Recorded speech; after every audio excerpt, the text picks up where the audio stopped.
Vamos então. Maravilha. Bom, acho que está conectado no YouTube já. Vamos começar que a gente hoje vai começar um movimento novo aqui.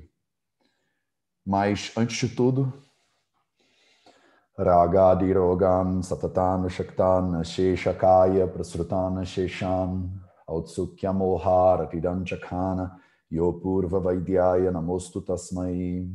Sejam todos bem-vindos, sejam todas bem-vindas a mais um vídeo da série Vida Veda nos Samhitas, no canal do Vida Veda no YouTube. Meu nome é Matheus e hoje a gente vai começar o capítulo 6 do Ashtanga Hridayam Sutrasthana. E o capítulo 6, ele é um capítulo de virada para a gente aqui na leitura do Ashtanga Sutra. Ele é um capítulo de virada por uma série de motivos. Primeiro porque, cara, esse ano, estamos em 2021, pessoas que estão assistindo isso no futuro, e esse ano é o 4º ano de Vida Veda. Então eu estou lendo esse livro com vocês há 3 anos e meio, é isso que está acontecendo. E agora a gente vai entrar numa fase diferente de leitura, que é eu não vou mais ficar transliterando e eu não vou ficar mais botando tradução na tela, nem esquentando a sopa de ninguém mais, entendeu? Então, se você chegou na leitura do Ashtanga até aqui, é porque você já deve ter assistido os outros 5 capítulos. Você já aprendeu, a gente já fez minutinhos de sânscrito, lembra lá atrás? Minutinhos de sânscrito. Eu ensinei para vocês, meio que demos uma alfabetizada na parada e comecei a pisar no mundo da gramática com um pouquinho de sandhi, né, das ligações consonantais e vocálicas e tal. E você já passou por tudo isso junto comigo. Teve uma época lá no início que eu cortava palavra por palavra e botava tradução das palavras na tela. Aí a gente passou por uma época que eu parei de fazer isso, aí comecei a só transliterar mesmo para ajudar vocês na transliteração. E hoje a gente marca o início dessa nova era, que é eu não vou nem mais transliterar. Isso significa que os avisos que eu já estava dando há, bota aí 1 ano, vão se tornar realidade, né? Eu prometo e cumpro. Então agora, se você não estava se alfabetizando no sânscrito, talvez você fique um pouquinho mais perdido, um pouquinho mais perdida na leitura. Eu não acho que isso é um grande problema. Eu, desde no meu primeiro ano da faculdade de medicina, eu não sabia nada de sânscrito, nem nada de Ayurveda. Eu ia para a casa do doutor Srinivasa Redmadhyacharya de manhã e ele lia o Charaka Samhita, que é inclusive bem mais complexo do que o Ashtanga. Ele lia o Charaka Samhita no original, traduzia e comentava. Inclusive foi do doutor Acharya que eu peguei essa metodologia, digamos assim, né, para passar esse conhecimento adiante. E nunca, em nenhum momento, o doutor Acharya transliterou nenhum verso, nem traduziu nenhuma palavra, palavra por palavra. Então, eu acho que hoje a gente está chegando no ponto que eu comecei, na verdade. Quando eu ia para a casa do Acharya, a gente só lia os Samhitas e ele ia comentando e traduzindo. Isso faz com que a gente ganhe algumas coisas e perca algumas coisas. O que a gente vai ganhar? A gente vai ganhar fluidez e velocidade, né? Então eu agora começo a ter a esperança de algum dia terminar a leitura desses Samhitas, porque eu quero ler 3 deles, eu não quero só ler o Ashtanga Hridayam antes de eu morrer, né? E por mais que eu vá ser muito longevo, se a divindade me permitir, ainda assim eu preciso de ser um pouquinho mais rápido do que 5 capítulos a cada 3 anos, né? Senão a matemática não vai fechar. Esse livro tem 120 capítulos, só para vocês conseguirem fazer a conta aí de quanto tinha que ser minha longevidade para eu continuar na velocidade que a gente estava indo antes. O que a gente perde? A gente perde essa facilidade de ficar transliterando para vocês. Mas eu acho que a gente está no ponto de perder, né? Senão a gente não pode andar com a bicicleta de rodinha para sempre, porque senão a gente acostuma e nunca aprende a andar sem rodinha. E quando tira a rodinha, dá uma certa insegurança. Então eu tenho certeza que alguns e algumas de vocês vão ficar inseguros e vão me mandar mensagem dizendo: Matheus, continua com a transliteração só mais um pouquinho, né? E eu vou, né, carinhosamente dizer: não, a gente não vai continuar. E eu entendo a insegurança, mas vambora. De repente você vai cair da bicicleta umas 2 vezes, mas alguma hora você vai aprender a andar de bicicleta. Então esse é o meu objetivo aqui. Se você está acompanhando desde o início, se você está fazendo os exercícios como eu tenho te proposto, se você está todo dia lendo 5 minutos de sânscrito, o sânscrito está começando a brilhar na tua cabeça, você está começando a entender uma coisa ou outra. Não acho que você virou, cara, um guru do Himalaia, mas você está começando a ver coisas que antes você não via. E o processo de aprendizagem dentro do Ayurveda tem muito de ver, aprender a ver, na verdade. Então, eu acho que, na verdade, eu estudo, por exemplo, Go, eu estudo xadrez há muitos anos, e no primeira vez que você pega um tabuleiro de xadrez e alguém faz um movimento para você, a pessoa que não sabe xadrez, ela tá cega, ela não vê o que, que ela pode fazer. Aí depois que você aprende, você começa a enxergar. E no Ayurveda e no Sânscrito é muito parecido. Na primeira vez que você olhou aqui, era um monte de letra, parecia uma sopa de letrinhas bizarras. Se você está acompanhando a série, agora essas letrinhas elas já têm significados, elas já têm corpo, elas já têm movimento, elas já têm até poesia, dependendo do nível que você está. E aí é isso, né? À medida que você vai encontrando o teu instrumento e você vai conhecendo o teu instrumento a fundo, você vai vendo, né, as multifacetas que ele tem. Num primeiro momento é só alfabetização, né? A, I, U. Num segundo momento você começa a ler. Num terceiro momento você começa a solar com esse negócio. Eu acho muito lindo, estava vendo outro dia uma violonista que eu gosto muito, que é a Alessandra Whittingham, e ela é uma garota lá de Londres que toca violão, que é uma maravilha. E ela estava falando sobre como ela agora, a Ana Vidovich fala a mesma coisa, como ela agora está começando a entender o violão que ela toca. Para as pessoas que começam a aprender a estudar música, você pensa que tocar violão, qualquer violão serve, né? É tudo mi, dó é tudo dó. Para a pessoa que toca pra caramba, o violão é uma entidade que você vai aprender a conhecer, quais são os trejeitos, qual é a textura dele. Os samhitas são assim também. Eu acho que essa fala minha está um pouco precoce, mas vocês vão ver isso talvez de novo no futuro. Alguns de vocês talvez já tenham começado a entender isso. Mas se ainda não, não tem problema. A gente vai continuar lendo esse negócio aqui. Então hoje a gente vai começar o nosso 6º capítulo do Ashtanga Hridayam Sutra, Shashtodhyaha. Adhyaha é o capítulo, Shashta é o 6º, né? E aí ele começa dizendo o seguinte: Athato annaswarupa vijnani amadhyayam vyakyasyamaha itihasmahuratreyadayo maharshayaha. Então agora a gente vai começar o capítulo que chama Annaswarupa Vijnana. Annaswarupa Vijnana, a gente tem uma sequência lógica. Por que o Annaswarupa Vijnana ele vem depois do Drava Dravya Vijnana? Primeiro a gente fez o Drava Dravya Vijnana, as substâncias líquidas, o conhecimento sobre as substâncias líquidas, que foi o capítulo 5. Falamos das substâncias líquidas, o discípulo levanta a mão, naturalmente, fala assim: olha, guru, entendi o mel, entendi a cana-de-açúcar, entendi o leite, entendi o óleo, entendi até a urina. Mas e o arroz? Aí o guru fala: vamos lá, vamos lá. Annaswarupa Vijnana, Vijnana é o conhecimento, Swarupa é as qualidades, a natureza, né? As características, digamos assim, de Anna. Anna significa os alimentos, né? As comidas, os alimentos sólidos, né? Muitas vezes traduzido como alimentos sólidos. Vyakyasyamaha, isso aqui vai ser dito, né? Isso aqui é um verbo que está falando eu vou falar esse negócio.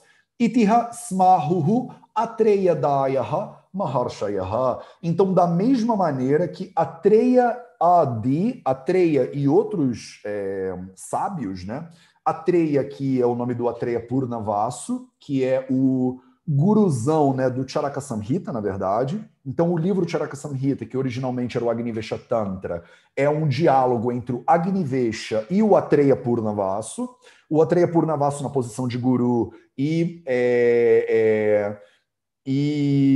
o discípulo, né, anotando as falas com o guru, sentando com o guru e tentando entender o que o guru está dizendo.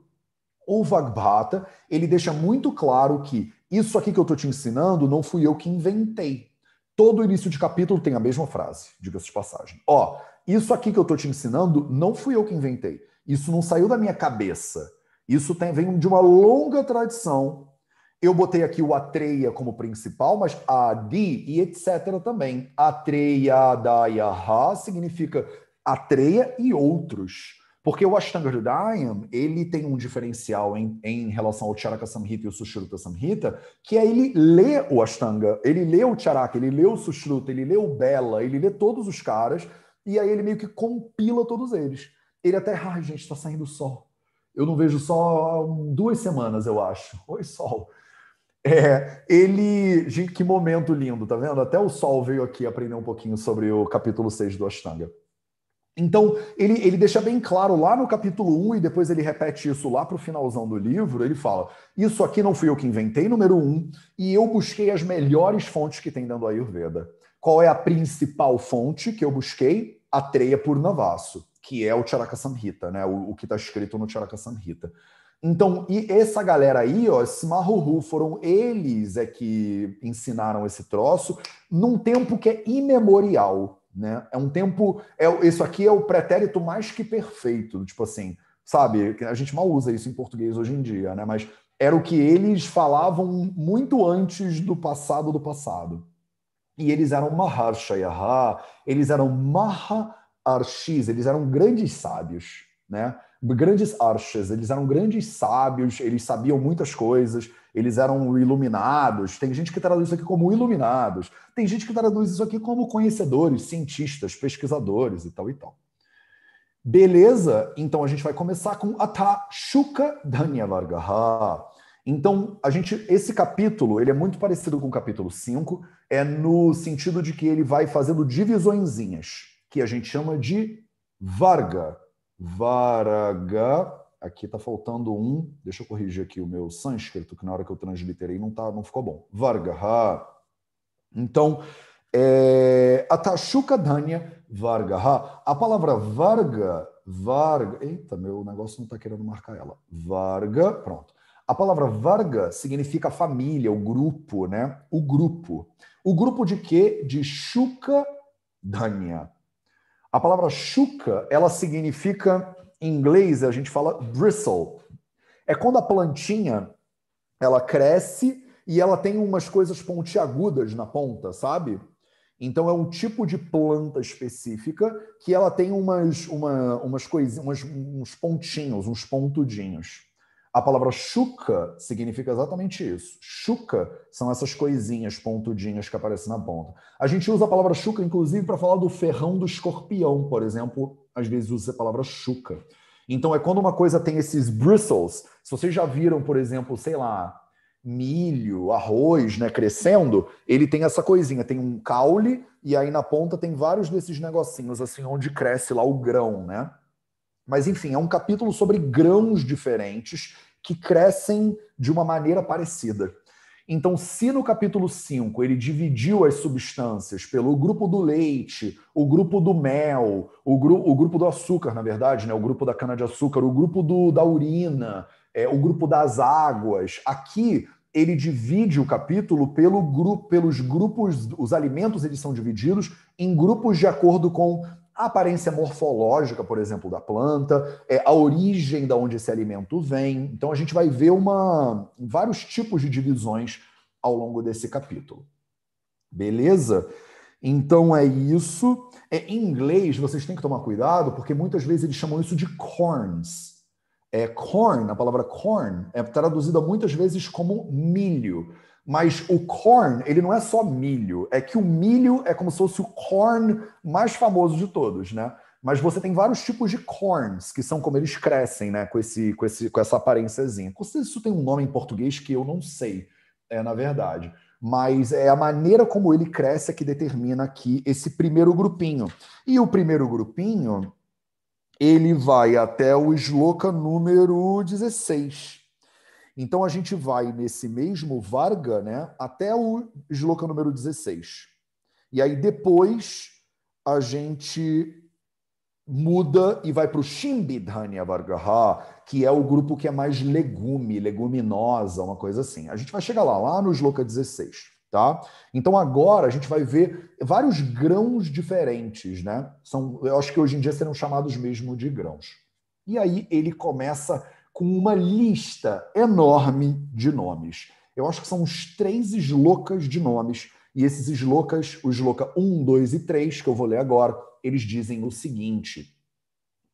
Raktomahan Sakalamasturna Shukanahruta Saramukho Dirga Shuko Rodha Shuka Sugandikaha Pundrapandu Pundarika Pramodo Gaura Sarivau Kanchano Mahisha Shuko Dushakas Kusumandakaha Langalalo Havalakya Kardamashita Bhirukaha Pandangastapariyascha Yechaniel Shalaya Shubhaha. Então ele faz uma listona, né? Tem um monte de gente aqui nessa lista.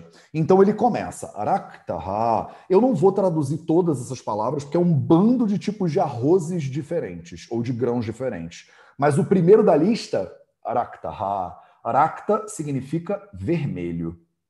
Ele não começa a lista à toa com o vermelho. A gente vai ver daqui a 5 minutinhos por que ele começa a lista com o vermelho. Mas ele fala Araktaha, Mahan é o outro, Sakalama é outro, Turnakaha é outro, Shakunahrutaha é outro, Saramukho é outro. E tudo isso tem significados que eu acho que não vale a pena a gente entrar aqui em detalhe, porque vocês não vão no supermercado e vão procurar isso.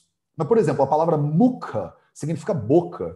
Então, se você chama um arroz de rakta, você chama o outro de mahan, você chama o outro de kalama, por exemplo, tudo isso tem uns detalhezinhos de significado que eu acho que vão ser absolutamente inúteis para vocês, porque na Índia tem mais de 200, 300 arrozes diferentes, né? Então, a maioria das pessoas hoje, mesmo na Índia, quando vai no supermercado, compra sempre o mesmo arroz. Agora, o meu desafio para você é você, nessa lista aqui, você encontrar o basmati. Eu quero ver, se você encontrar o basmati, você me avisa, tá? Vocês levantam a mão. Porque antigamente todo mundo falava, Ayurveda indica comer arroz basmati. E vamos lá, vamos ver cadê o basmati aqui. O primeiro de todos da lista é Raktaha, não tem dúvida, capítulo 6 do Ashtanga Hridaya Sutra. Isso não é nem conhecimento avançado, tá? Como eu sempre digo aqui para vocês. Dirga, Shuka, por exemplo, Dirga significa que ele é grande, né? A palavra significa grande. O que é grande? Shuka, essa coisa dos bristles, né? Dos pontiagudinhos, dos pontudinhos. Então você pega um arroz que ele tem pontas grandes, você fala, o pontas grandes. É assim que é. Então esses nomes não são nomes místicos, não são mantras. Oi, alguém está me falando comigo. Foi Manu que está falando. Será Fala, que não é Manu. gramíneas? Não seria gramíneas a palavra? Pode Graminha? ser. Graminha é o quê? O nome da pontudinhos? Eu acho que são. Ah, São legal. sim. Tá bom. Obrigado, Manu. Graminhas, então, maravilhoso. Então, se ele tem o pontudinho, a graminha longa, ele é um Dirga Shuka. Então, esses nomes são bem bobinhos, digamos assim, por isso que eu acho que não vale a pena a gente ficar aqui decupando cada um, porque é muito nome, né? Rodra Shuka. Então, a pontudinha, a pontinha é mais longa, a pontinha ela é mais gordinha, a pontinha ela é menorzinha. A característica da pontinha vai acabar dando o nome dele. Sugandhika, olha que maravilha. Sugandhika significa que ele tem um cheiro agradável. Então, eu falo que não vou fazer a tradução de todos, mas eu vou fazer porque eu me empolgo no sânscrito, né? Mas só para vocês saberem que esses nomes têm sentidos diferentes, que eles não acrescentam nada para você entender sobre a qualidade dos arrozes. Então, por isso que eu acho que não vale a pena a gente perder muito tempo com isso. Pundrakaha, Panduhu de novo, falando sobre a cor, né? Pandarikaha, Pramodaha, Gaura Sarival. Então, enfim, é uma lista gigante. Kanchana, Mahishaha, Shukaha, Dushakaha, Kusumandakaha. Caraca, não acaba nunca essa lista, né? Kusumandakaha, Kusumandakaha, Langala, Loha também, a corzinha dele é vermelhinha, Valakyaha, Kandamaha, nome também, Shita Bhirukaha, isso fala um pouco da temperatura, de alguma coisa. A maioria desses arrozes são plantados em épocas diferentes do ano, eles são colhidos em épocas diferentes do ano, eles têm necessidades de água, exposição a água diferentes também. Alguns dão mais no sul, alguns dão mais no norte. Cada um desses arrozes tem especificidades incríveis, e a gente podia fazer uma faculdade inteira só falando sobre as especificidades desses arrozes todos, né? Patangas tapania cha, então tapania, o patanga é um, o tapania é outro. Cha chani, agora foi. Cha anie shalayaha shubhaha. Então esses aqui é tipo uma lista de shalayaha. A palavra shalayaha vem de shali. A palavra shali significa arroz. É o nome amplo do que hoje vocês chamam de arroz. Então, se a gente está no grupo dos grãos que tem a graminha, como a Manu falou, esses aqui são os arrozes, né? Tem outros grãos que também crescem com essa coisa da graminha, mas os arrozes são todos essa lista aí que eu falei para vocês. Quantos foram? 1, 2, 3, 4, 5, 6, 7, 8, 9, 10, 11, 12, 13, 14, 15, 16, 17, 18, 19, 20, 21, 22, 23, 24, 25 variedades de chali, de arrozes diferentes. E esses arrozes, eles são shubha, eles são shubha. A palavra shubha significa que eles são, digamos assim, comestíveis, saudáveis, pode ser também uma tradução boa. Eles podem ser usados de maneira, como é que se fala? Eles são usados para comer. Comestível, eu acho que é uma tradução boa para isso aqui. Então, essa foi a lista, Chanya, foi a lista de Shalyaha, Shubaha, dos arrozes que são comestíveis, que são bons para você comer. Quais são as características desses caras? Ele continua, e aí eu leio para vocês. Swadupakaras snigdha vrushyabadhalpachar varchasaha kashayanura sapathya laghavo mutralahimaha. Então, é isso. Não, eu acho que dá para a gente ir mais um pouquinho. Não, ele para aqui no Rimaha. É isso mesmo.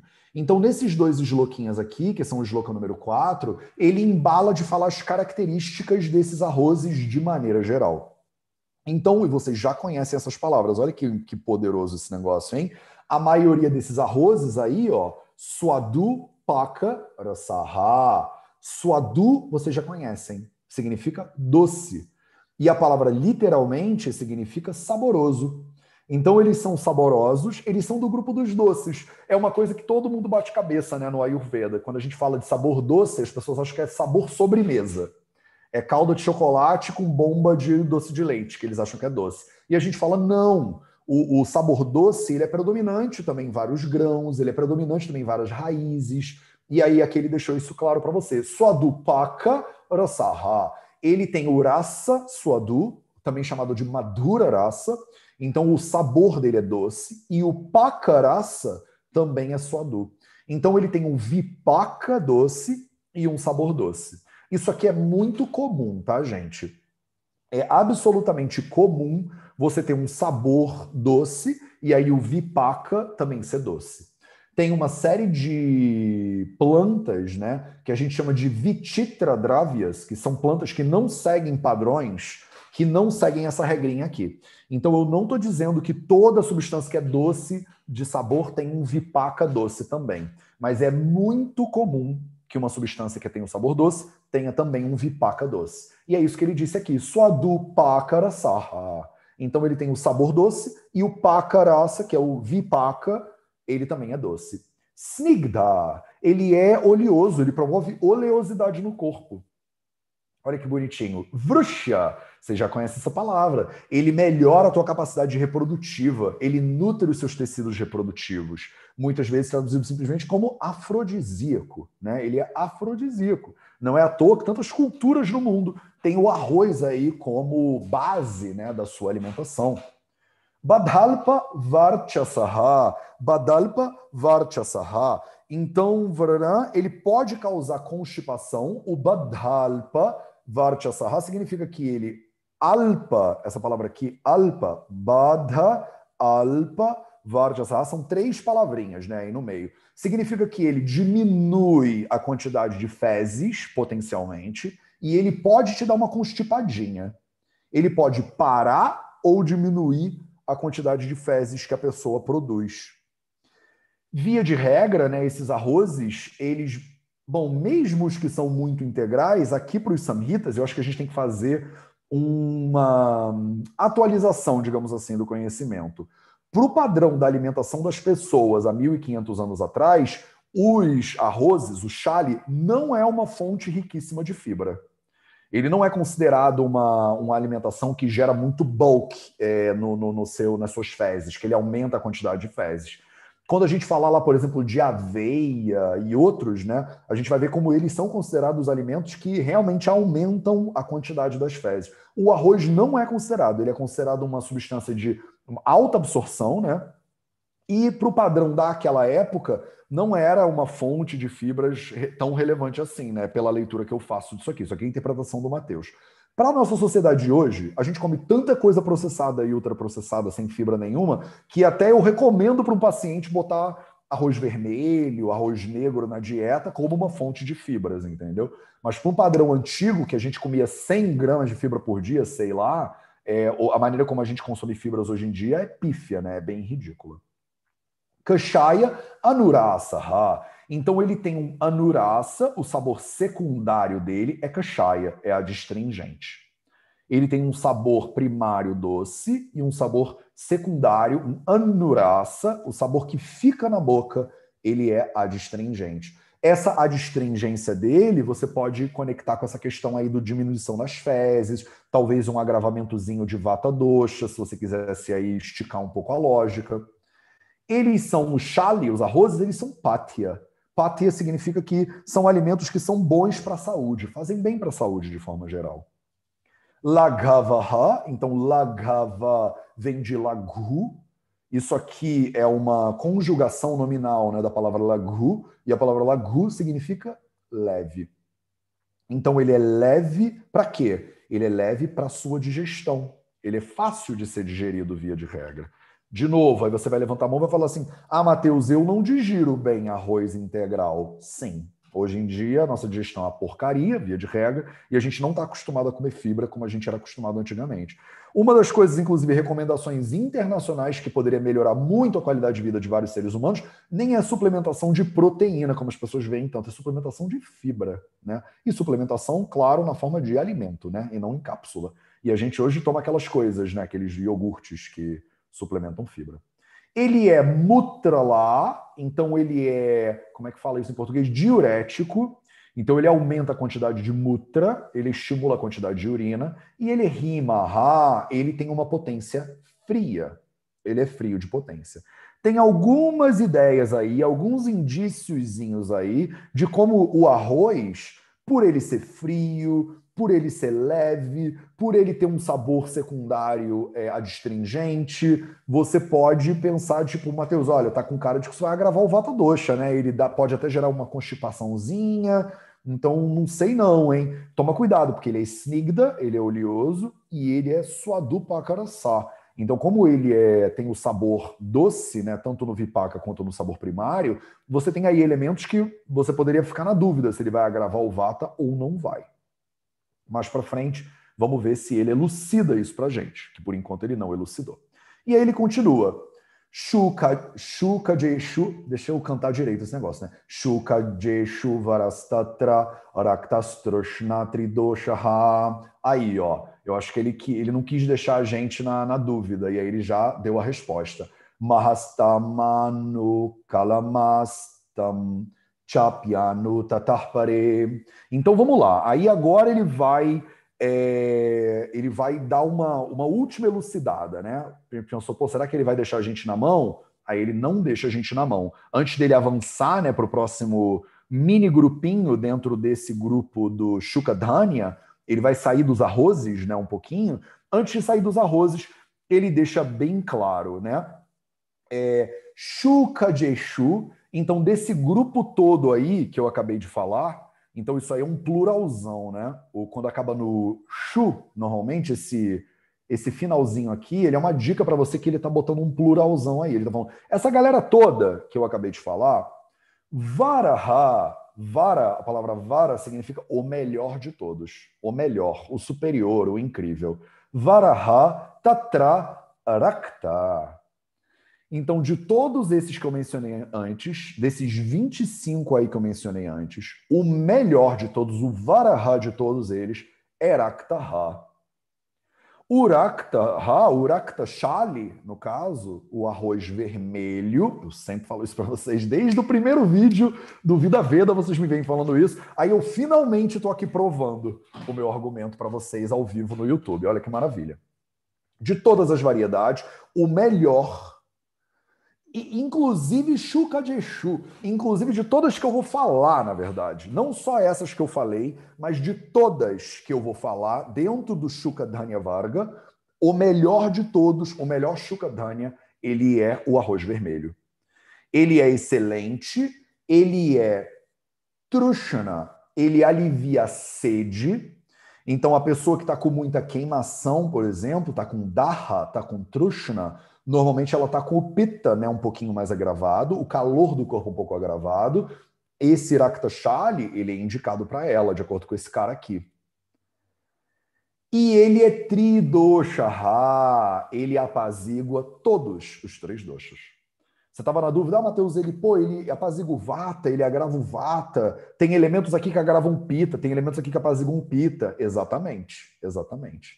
Então ele é Tridosha, ele é usado para apaziguar todos os doshas. É o melhor arroz de todos, é o que eu mais indico. Maham stamane kalamastam chapyanu tatar pare. Então, depois do Rakta, né, eu acho que eu vou ficar com o sol bem na minha cara. Calma aí, gente, deixa eu fechar a janela.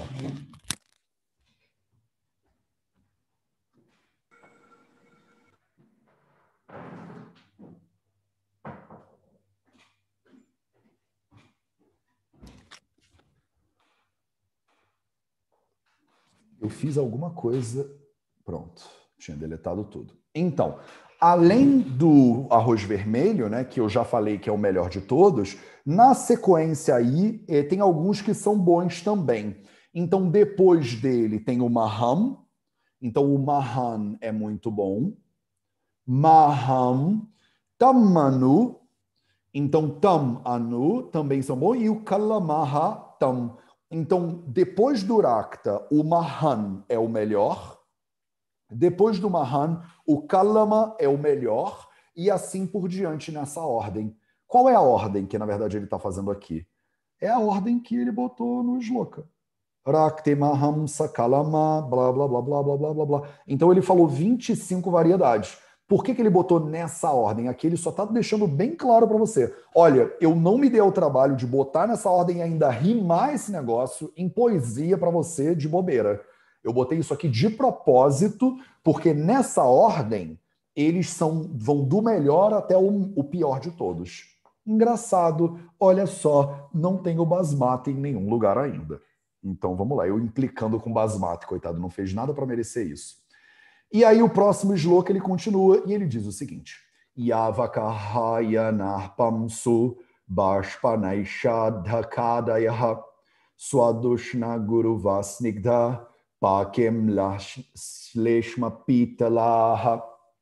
Então, ele continua falando de outras coisas agora, né? Outros elementos que não são shali, aparentemente. Eles não são arrozes, né? Ou eles são arrozes, mas eles têm alguma diferença neles aí. Para ele ter separado eles e posto eles depois, a gente fica na dúvida se eles são arroz ou não são. Vamos ver se ele fala alguma coisa sobre isso. E eu acho que no próximo shlokinha, ele continua. Então, calma aí. Eu vou ler isso aqui. Ele vai continuar falando, na verdade. Tá bom, vamos shloka por shloka, então. Porque agora, como eu estou fazendo essa leitura de maneira diferente, eu acho que eu vou shloka por shloka e depois a gente continua. Então, quais são os próximos carinhas que a gente vai ler aqui? O primeiro dele é o Yavaka. Então, o Yavaka é o nome de um cara, né? É o nome de um arrozinho aí. É o nome de um grãozinho desses aí. Hayanaha é o nome de outro carinha. Pamsubhashpa,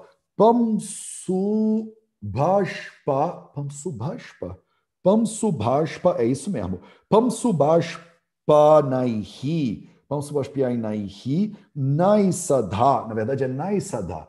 É Pamsubashpa Naishadha Naishadaka. Naishadaka Dayaha. É isso mesmo. Naishadaka Dayaha. Então esses são só nomes de carinhas diferentes.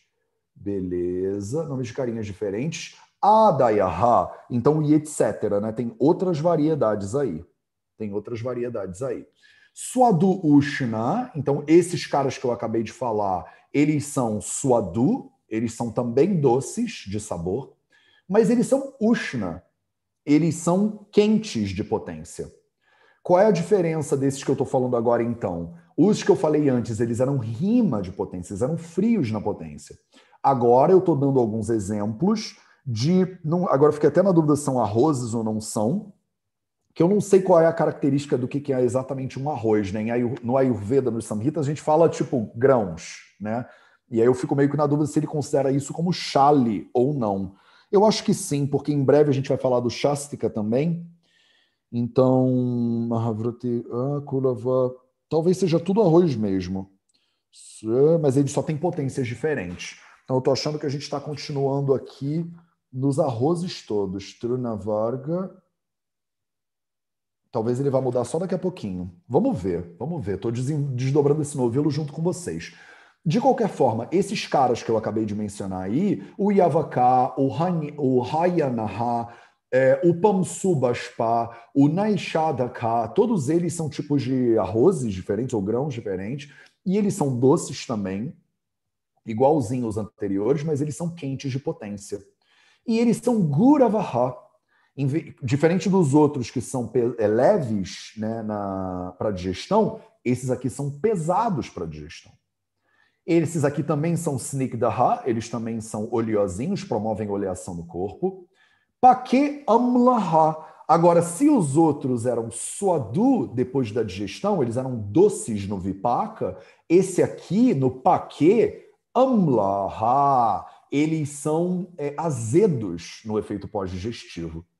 Então, eles têm uma série de características específicas, e você vê, esses caras aqui que eu estou falando, eles são Vichitra Dravyas. Eles não vão na ordem, na lógica que eu falei para vocês antes. Normalmente, quando é doce, tem um Vipaka doce. Doce no sabor pós-digestivo. Esses carinhas aqui não. Esses carinhas aqui são doces no sabor, azedos no Vipaka, no efeito pós-digestivo. Vale a pena ficar atento para isso, por mais que provavelmente a gente não use esses arrozes. Por que eu acho isso aqui que a gente vai ver no capítulo 6 importante? É bom deixar isso claro para vocês logo de início.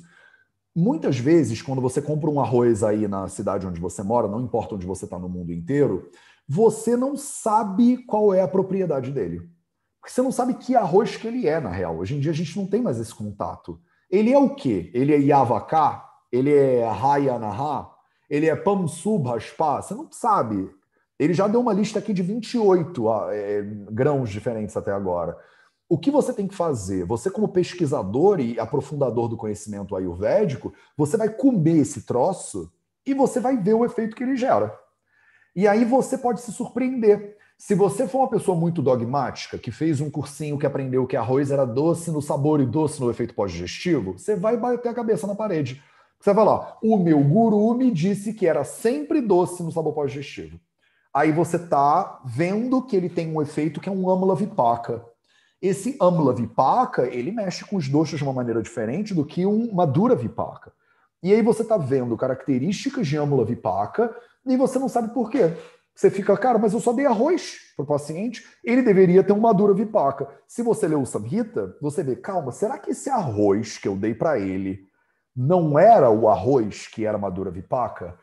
Tem tantos tipos de grãos diferentes que, de repente, o arroz que se planta lá no Canadá, ele tem um efeito pós-digestivo XYZ. Em vez de você achar que o arroz é sempre leve, agora você vai expandir o teu conhecimento das substâncias e saber que tem arroz que é pesado, tem arroz que é leve. Tem arroz que é quente de potência, tem arroz que é frio de potência. Tem arroz que tem adstringente como efeito secundário na língua. Tem arroz que não tem, mas tem um efeito pós-digestivo que é azedo. Então, de novo, né, a complexidade que você tem que admitir na sua cabeça para você honrar o conhecimento ayurvédico do jeito que ele é. porque senão você simplifica tudo, né? A gente gosta de fazer isso. Arroz é sempre assim, feijão é sempre assado. E não é. O Samhita vem aqui no 6º capítulo para já começar a desmoronar a tua percepção de simplicidade. Ele já está fazendo isso desde o capítulo 1, né? Mas ele não para. Shleshma Pitala. Então ele é Shleshma Pitala. Diferente do anteriorzinho ali, o nosso queridão vermelhinho, que ele é Tridoshaha, esses aí são Shleshma Pitala. Então eles têm o potencial de agravar a Shleshma e têm o potencial de agravar o Pitta. Olha que bagunça que você está tendo aí. Você vai comer um Yavaka e aí você tem um agravamento de Pitta e um agravamento de Shleshma, potencialmente. E aí ele continua, na verdade, ele ainda está falando da mesma coisa, ele não mudou de assunto. Então, no shloka número 7, ele dá sequência. O shloka número 7 diz o seguinte: Srushtamutra purishascha purvam purvam chaninditaha aí ele já mudou. Snigdho grahi laghu swadu tridoshagnastiro himaha. Aí ele aqui mudou de assunto, mas tudo bem. Aqui ele continuou o assunto dizendo Srushta Mutra Purishascha. Então, esses caras, não só eles aumentam o kapha, eles aumentam o pita, como eles fazem Srushta, eles eliminam, eles limpam, eles evacuam, literalmente evacuam. Literalmente eles evacuam Mutra e Purisha. Então, eles te ajudam a botar para fora mais fezes, eles ajudam a te botar para fora mais Purisha. Olha que interessante. Como eles são quentes na potência, como eles são pesados, tudo isso aí faz com que eles deem uma empurradinha nos teus intestinos. E tem uma sagacidade aqui para vocês que vocês precisam pegar, que é a substância quando ela é leve e a substância quando ela é pesada, olha como quase literalmente ela afeta o corpo de maneiras opostas. Porque o leve, qual é a tendência do leve? A tendência do leve é subir. Né? Você enche um balão de hélio e ele vai parar no teto, não é isso?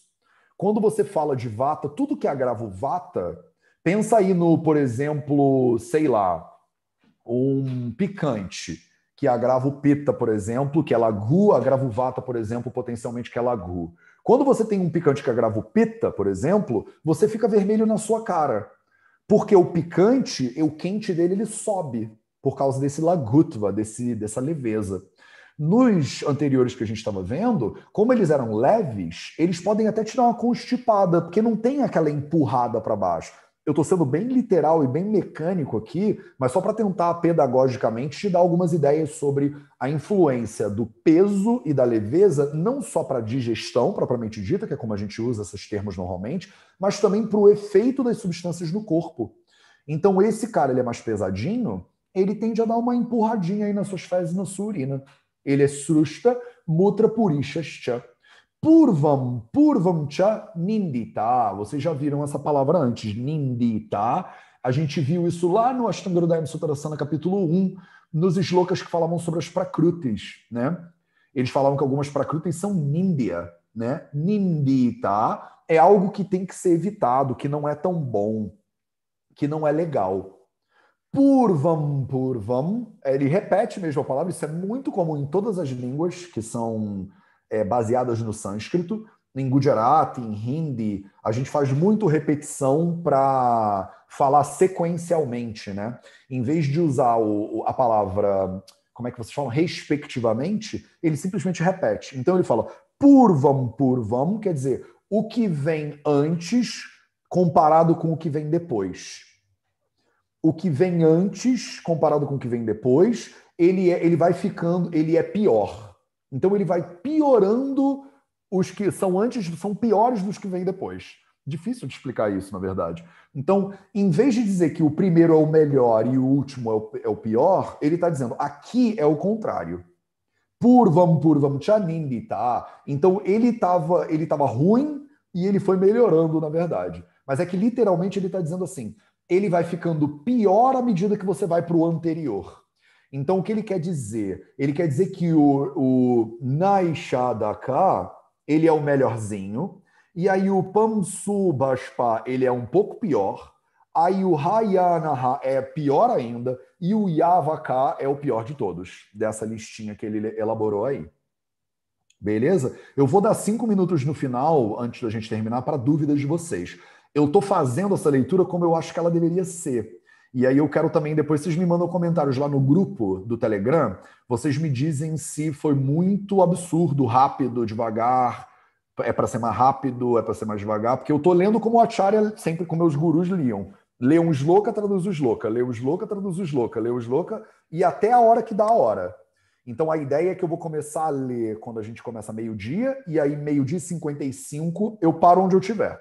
E aí na aula que vem, na leitura que vem, a gente continua de onde a gente parou. A ideia é mais ou menos essa, de agora em diante. É assim que a gente faz lá na Índia, no Tradiça, no Raiz. Então, é isso aqui que ele quis dizer. Beleza. Eu já li o Shloka número 7 para vocês, e aí no Shloka número 7 ele está levemente mudando de direção. Então vamos ver o que ele está querendo dizer. Snigdho, eu acho que eu escrevi isso errado, faltou um refa aqui, pronto. Snigdho. Então, Snigda, alguma coisa que eu vou falar agora é Snigda. Essa coisa também é Grahi, então ela é constipativa. Ela produz oleosidade. Olha que interessante, ela pode produzir oleosidade e constipação ao mesmo tempo. Ela é laguru, ela é leve para digestão. Swadu, ela é doce no sabor. Tridosha gna, ela elimina, o gna significa matar, né? Ela elimina, no caso aqui, ela apazigua, ela mitiga, ela melhora todos os 3 doshas. Sthiraha, a palavra sthira significa estável.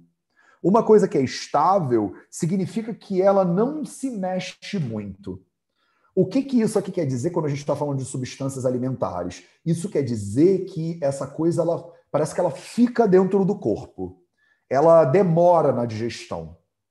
Mesmo ela sendo lagu, ela sendo leve, a palavra stira parece indicar que ela fica ali, ó. Ela demora para ser processada de alguma maneira, ou ela tem uma duração no corpo muito grande. É isso que parece sugerir.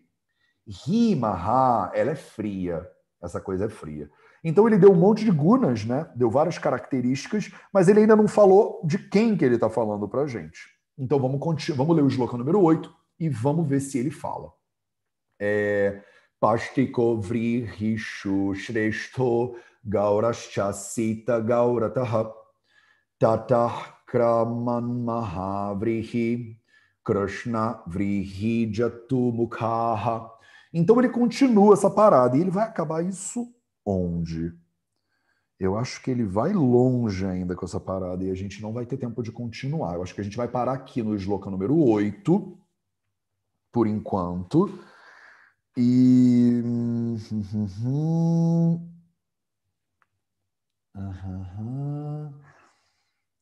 Ele ainda estava na...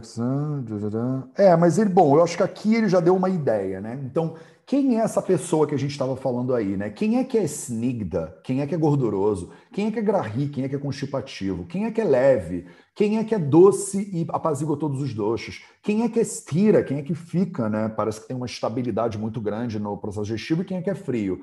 Shastika. Shastika é um tipo de arroz.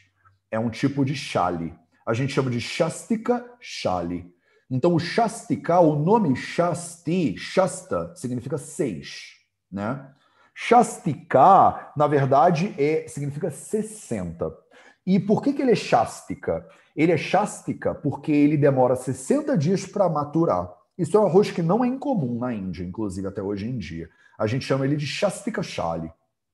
Ele é um arroz branquinho, ele não tem cara de arroz integral, e ele é muito usado. Quando a gente faz, por exemplo, vocês que são ayurvédicos e ayurvédicas, quando você faz o potli, né, quando você faz aquela trouxinha, que você bota um arroz dentro e aí bota ela com leite, cozinha tudo. Se vocês nunca ouviram falar disso, algum dia a gente vai chegar nesse assunto. Mas você faz ele de Shastika Shali. E a gente muitas vezes chama de Shastika Shali Pinda Sveda. É uma forma de fomentação, né? Uma forma de terapia de suor, é um sveda, com o pinda, que é uma trouxinha, feito com Shastika Shali. A gente usa kshira também para fazer isso, né? A gente usa o leite também para fazer isso muito comumente. Enfim, dá para usar só arroz, dá para usar arroz com leite, dá para usar arroz com leite um monte de erva. Isso foge do tema daqui, a gente vai falar disso muito, muito, muito mais para frente. Mas o Shastika, então, esse arroz aí parece ser bom pra caramba também, pelo visto.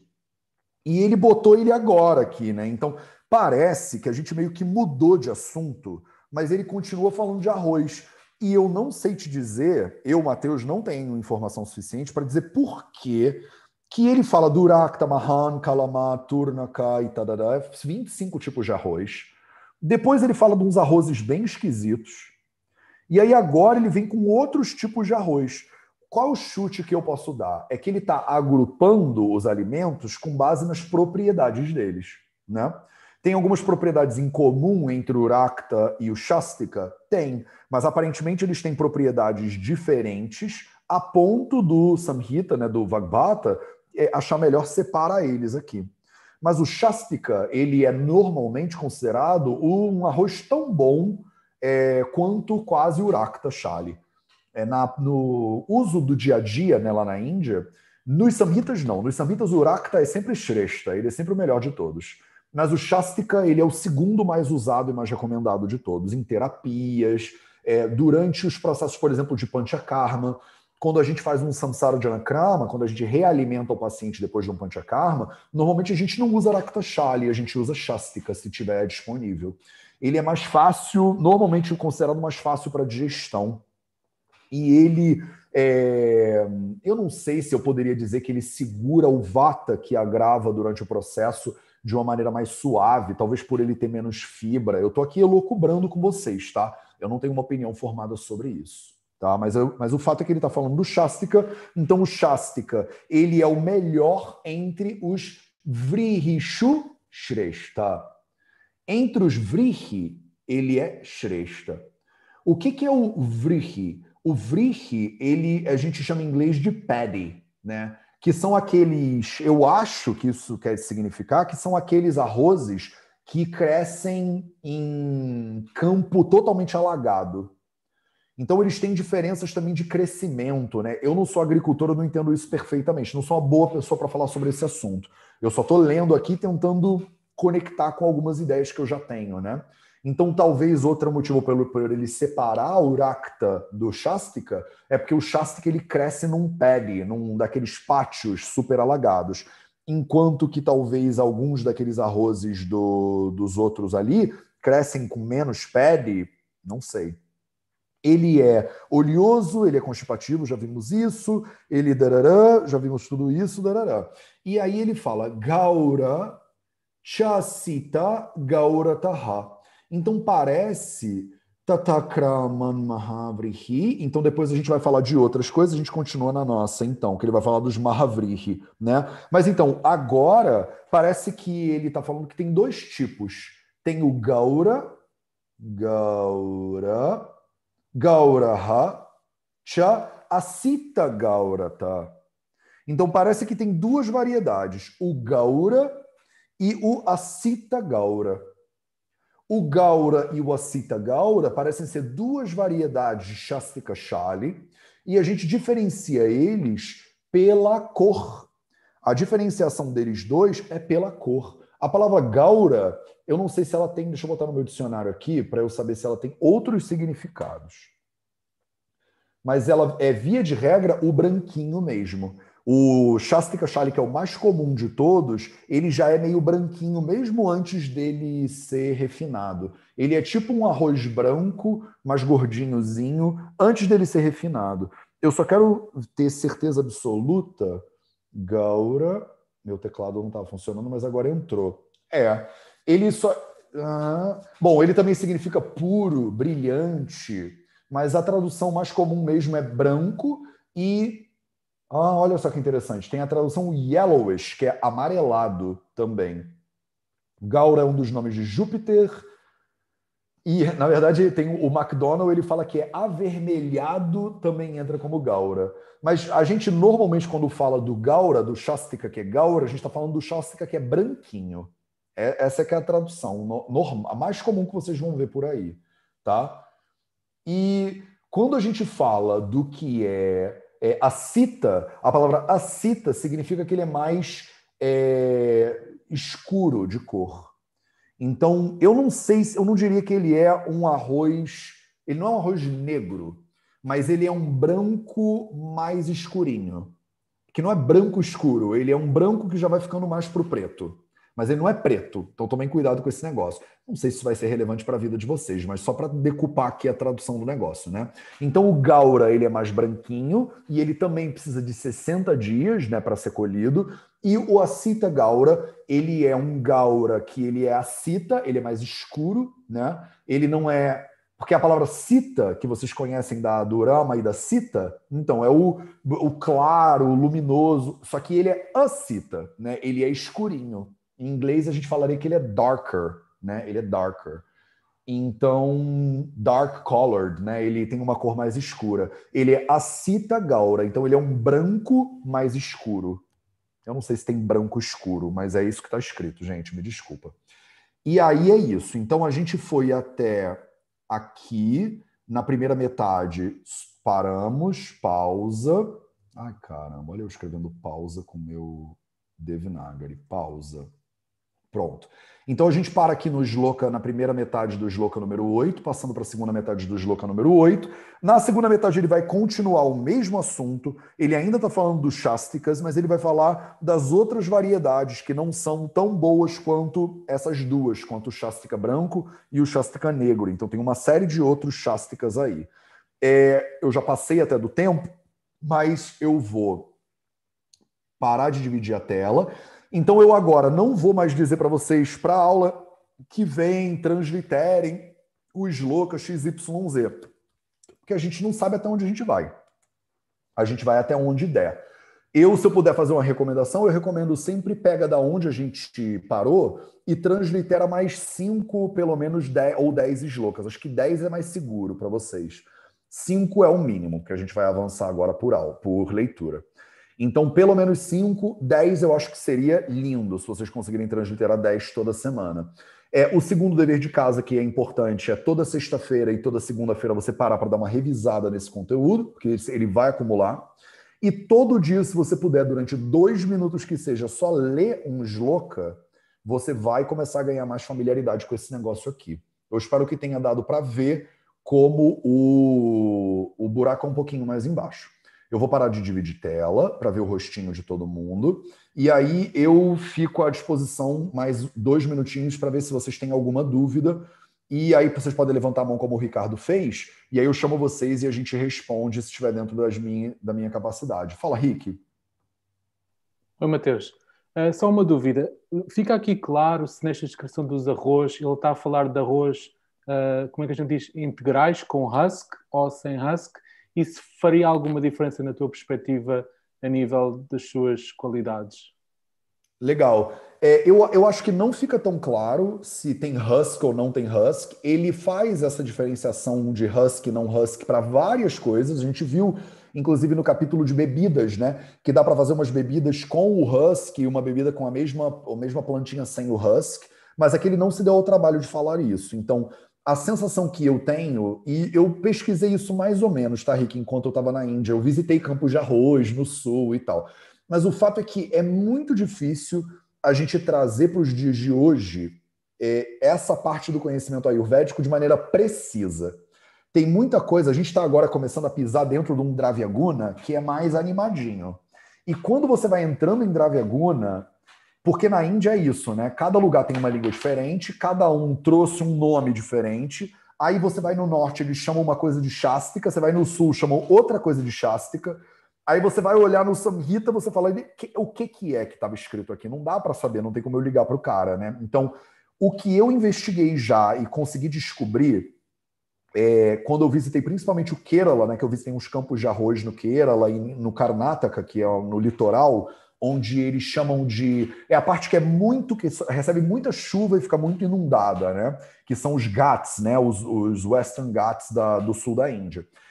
E muitos dos arrozes que eu achava que eram refinados, eu achava, cara, esse arroz aqui é refinado. E o cara falou, não, ele sai assim da planta. Na minha concepção do brasileiro, né? O arroz integral, ele tem aquela capa, né, de arroz integral. É até duro, às vezes, de mastigar, você tem que cozinhar ele por uma infinidade de tempo. Tem muitos arrozes lá na Índia que eles já saem prontinhos, assim, o cara não precisa refinar ele tanto. mas tem arrozes que eles saem de um jeito e os caras refinam também. Então, é uma confusãozinha para mim. A sensação que eu tenho é que o que ele está falando aqui é de arrozes não refinados e não rolados, né? Que normalmente é a metodologia que eles usam, eles rolam, né, na pedra e tal. E a sensação que eu tenho é que eles saem assim mesmo do pé, do jeito que ele está descrito aqui. Mas eu acho que a gente pode aprofundar isso mais para frente. Vamos pensando junto. O capítulo 6, ele é um infinito de prazer e dor de cabeça ao mesmo tempo para todo mundo. Porque ele vai entrando num nível de Dravyaguna que, para você trazer para os dias de hoje, é muito trabalhoso. Os meus amigos que são especialistas em Dravyaguna ficam batendo cabeça com esse troço e discutem e se xingam no Twitter. É uma zona, mas é isso. Eu acho que é um conhecimento eterno. Fala, Tati. Então, eu fiquei com duas dúvidas, não sei se você vai saber responder, porque acho que tem um pouco a ver com isso que você estava falando. Uhum. Mas eu moro no Rio Grande do Sul, né? E no Rio Grande do Sul tem muita plantação de arroz e os agricultores, eles reclamam que tem um tipo de arroz que ele cresce que nem mato, que é um arroz que você não planta e que, inclusive, eu já saquei já, que o pessoal vai recolhendo deles, comprando muito barato, e depois vende como arroz vermelho nas lojas chiques e cobra tipo R$20, meio quilo, que eu vi a Aruana falando que é caro, né? E daí é isso que a gente compra como arroz vermelho, né? Esse arroz que cresce que nem mato. E eu fiquei me perguntando se é esse o arroz que está sendo falado, né? Se é o mesmo arroz, se tem mais de um tipo de arroz vermelho. E também, quando você falou que o Shastika Shali é um arroz mais gordinho, eu fiquei na dúvida se é o cateto, né? Maravilhoso. Dúvidas. Obrigado, Tati. A sua dúvida é uma dúvida de qualquer ser humano normal que precisa, né, fazer conexões entre, né, o estudo e a realidade. E ninguém vai poder te prometer que é a mesma coisa. É impossível. Porque eu teria que pegar um arroz lá da Volkmann, sei lá, vermelho, e levar lá para o Charaka e falar, é isso aqui? E ele vai falar, não, meu filho, isso aqui eu nem sei o que é que vocês estão comendo, não. Porque, assim, isso desafia a natureza da biologia. No momento que você planta uma planta no lugar, ela interage com o ambiente, polinização cruzada, vira outro bicho. Então, eles não conseguem nem plantar maçã. Eu não sei se vocês sabem isso, mas você não planta maçã com a semente da maçã, né? Normalmente você faz um enxerto para você plantar uma maçã. Porque se você plantar com a semente, a natureza ela é tão linda que ela não faz a mesma maçã, não sabe que maçã que vai dar naquele pé de maçã, entendeu? Toda vez que você tem uma polinização, você está juntando material genético e ele muda na hora da polinização. Então imagina isso há 2000 anos acontecendo. Qual é a chance do arroz vermelho Volkmann ser o Urakta-Shali exato? E qual é a chance do Urakta-Shali do Ashtanga ser o Urakta-Shali do Charaka? Exatamente o mesmo. O que a gente sabe, que eu acho que é interessante fazer pontes, a última pesquisa que eu vi no PubMed sobre o perfil nutricional dos arrozes diferentes, ele elaborava que o arroz vermelho e o arroz negro, eles eram os arrozes com maior perfil antioxidante, fibras e tal, e fitonutrientes. Então, acho que eles têm 5 vezes mais fitonutrientes do que o arroz branco, 3 vezes mais fibra e tal. Então, a nossa dúvida, eu acho que para atualizar o conhecimento do Samhita, não é comparar o arroz que eu tenho na prateleira com o arroz que tem no Ashtanga Hridayam. É comparar o arroz que tem na prateleira com o outro arroz que tem na prateleira, né? E aí a gente vai consumir o arroz vermelho ou vai consumir o arroz branco parborizado. E o arroz vermelho, ele é meio que uma erva daninha, sim. O que é muito lindo, né? Porque é o poder da natureza mostrando o que sobrevive mais do que os outros. Não é, e ele é tão caro para você separar o arroz branquinho do vermelho, que tem produtores como a Volkmann, como você falou, do sul do Brasil, que simplesmente botam eles todos no mesmo pacote e vende junto. Então você consegue comprar um arroz variado da Volkmann, que tem vermelhinhos juntos e branquinhos juntos, porque o cara falou, não vou me dar o trabalho de ficar separando esse negócio. Ele vai como a natureza fez, entendeu? Porque ele é biodinâmico e tal. Para separar o arroz vermelho, que é meio que uma erva daninha mesmo, é caro. E normalmente por isso que ele sai mais caro. Não é só porque ele é um arroz de moda, mas porque ele é um arroz que envolve muito mais trabalho no meio, né, do que fazer uma separação mecânica qualquer. E as pessoas não valorizavam ele mesmo. Antigamente, o arroz vermelho, o produtor ele jogava fora. porque ninguém comia esse negócio. E hoje em dia a gente já está, né? Os ayurvédicos aí mudando a realidade do Brasil, né? Antigamente não tinha ghee. Vocês há 20 anos atrás ouviram falar de ghee? Não ouviram. Aí chegou lá a Laurita, aí veio o Eric Schultz, a galera do Ayurveda chegando falando de ghee. Aí hoje em dia vem de ghee em tudo que é lugar, entendeu? A gente vai dominar o mundo, se preparem e tal. Então ficou claro, mais ou menos? Eu não consigo, Tati, comprovar que é a mesma coisa. E eu não consigo comprovar da mesma forma que o gordinho é o cateto. Não tem como. E a outra... não, eles ainda jogam fora, viu, galera? Quem conhece o produtor pode comprar, porque eles jogam fora mesmo. Sim. Mas a outra coisa que eu fiquei na dúvida foi se esses primeiros tipos de arroz seriam arroz de sequeiro, né, que a gente fala. Porque eu entendi que o chassi kachali é um arroz de banhado. E daí, pensando em como possivelmente tentar diferenciar essa primeira lista de arroz, eu poderia inferir que é um arroz de sequeiro, que é um arroz plantado seco ou não? Eu acho que sim. A minha sensação é que sim. Eu fico na dúvida junto contigo nessa daí. Porque eu não conheço o suficiente de arroz para falar. Eu teria que ter uma pesquisa muito mais aprofundada, que eu não sou dedicado a isso, né? Eu sou clínico, então não é a minha área de profundidade, mas esse é o que parece que está acontecendo sim. Beleza? Fala, Lu. Oi. Então, oi, pessoal. Eu tenho uma dúvida falando na parte terapêutica do arroz, né? Porque a gente olhou primeiro o arroz, então ele tem todos os gunas que são mais fáceis de digerir. Pode ser que a grata, que foi que você mencionou. Aí depois apareceram os outros os arrozes que falam que pode agravar pita e agravar cafa. Eu não sou especialista em arroz, mas acho que nem ninguém. De uma maneira em geral, né? Como se a gente tem que não é prescrever, mas indicar o arroz, que é uma coisa que a gente indica bastante, né, quando a gente está atendendo os clientes. A sua visão é que as pastarias, elas conseguem apaziguar, por exemplo, talvez agravamento em vata, né? Assim, como eu uso a especiaria, por exemplo, esquentar um pouco para diminuir o vata, e, né? Essa meio que a nossa mentalidade quando estiver falando em arroz, porque não tem como saber isso aqui tudo e falar a gente vai dar um arroz sem agravar uma pessoa. Já quando isso aqui pode agravar qualquer um, né? Se você... Maravilhoso, Lu, obrigado, é verdade. E quando você está falando mais de terapia, a primeira coisa que eu penso, que eu gosto de pensar, é que as pessoas não estão doentes por excesso de arroz. Então, assim, o problema do mundo hoje em dia não é porque a pessoa comeu muito arroz e agravou o capa dela, entendeu? Nunca aconteceu, não é isso. Então, a gente vive numa sociedade que as pessoas comem Impossible Burger, entendeu? Não é o arroz que agrava o vata. Então, eu acho que qualquer arroz que você passar, que não seja uma tragédia, ele já é muito maravilhoso comparado com a pessoa que está comendo um monte de tranqueira processada no meio da rua. Eu, como clínico, eu tenho uma preferência pelos mais integrais e sempre pelo vermelho por causa do Ayurveda. Sim. Como eu sei, eu fui lá estudar e vi que o vermelho ainda tem mais fitonutriente, mais antioxidante, blá, blá, blá, o vermelho é maravilhoso. Outra coisa é que dificilmente, a não ser que a gente esteja num pós-panchakarma, o paciente vai só comer arroz, né? Para quem não sabe, e não precisa saber, normalmente no Samsara Janakrama, no pós-panchakarma, ele fica uns dias só comendo papinha de arroz mesmo. Aí, nesse ponto da papinha de arroz, talvez o arroz fosse a coisa, né? A gente tinha que parar para ver a qualidade desse arroz e tal e tal. Eu, via de regra, navego como também não sou especialista de arroz, estou junto contigo. Se eu conseguir achar um arroz orgânico, porque eu sei que ele não leva um monte de pesticida, já está maravilhoso. Nos samitas, eles não tinham que se preocupar de estar dando um monte de DDT para o paciente. Além de agravar o vata, ainda é uma intoxicação por veneno, diga-se de passagem.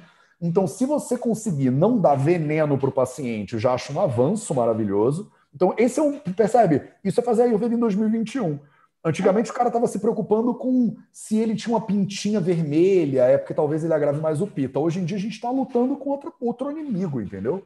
O que eu tenho notado, sem estender muito, é que às vezes dá constipação para alguns clientes que eu tenho. Mas isso está ali no texto. E ele está ali. E aí eu estou pensando como, né? Porque o Agni está fraquinho. E aí como remediar de uma maneira?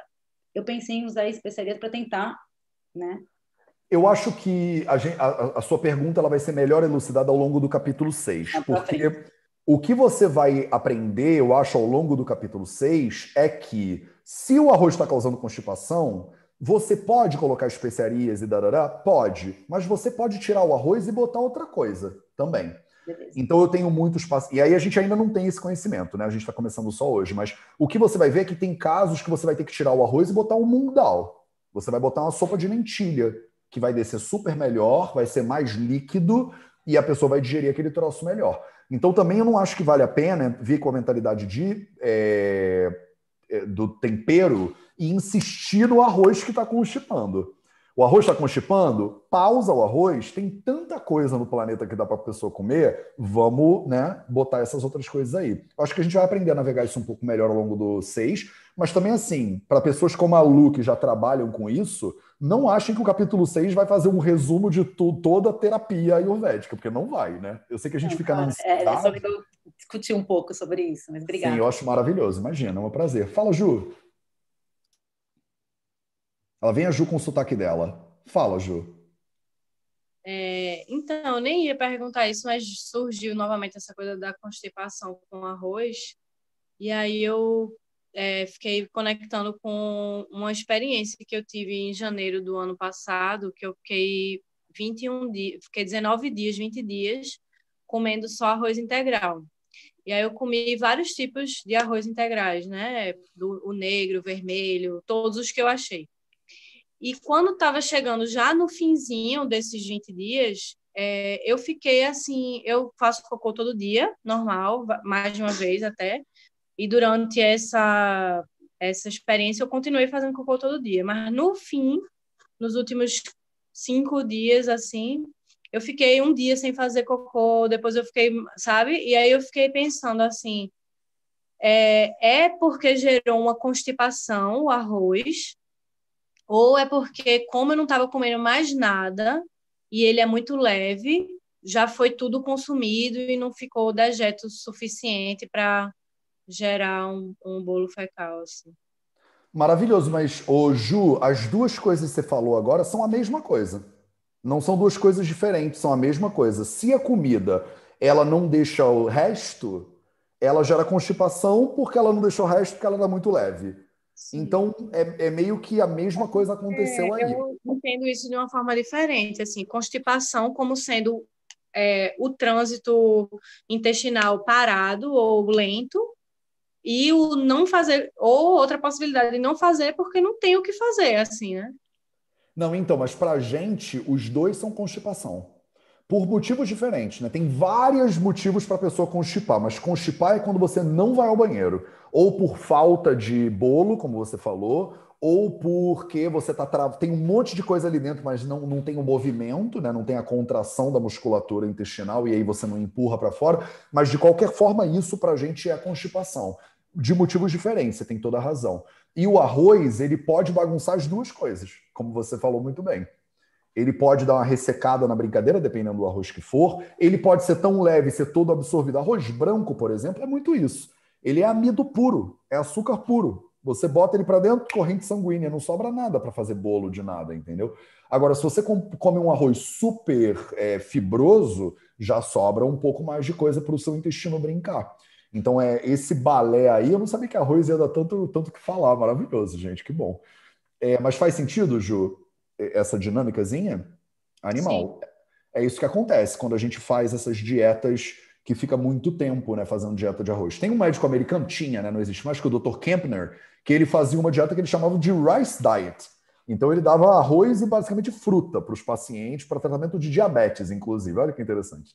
E por ser uma comida muito leve e tal. Mas agora, que arroz que ele estava dando? O problema de estudar Ayurveda, que é a solução, é que vocês precisam começar a ver o mundo pela complexidade que o mundo tem. Então, arroz não é mais arroz. A partir de hoje, arroz não é mais arroz. Quando alguém fala para você assim, me explica o arroz de acordo com a Ayurveda, você vai perguntar assim, qual dos 32 que eu aprendi hoje?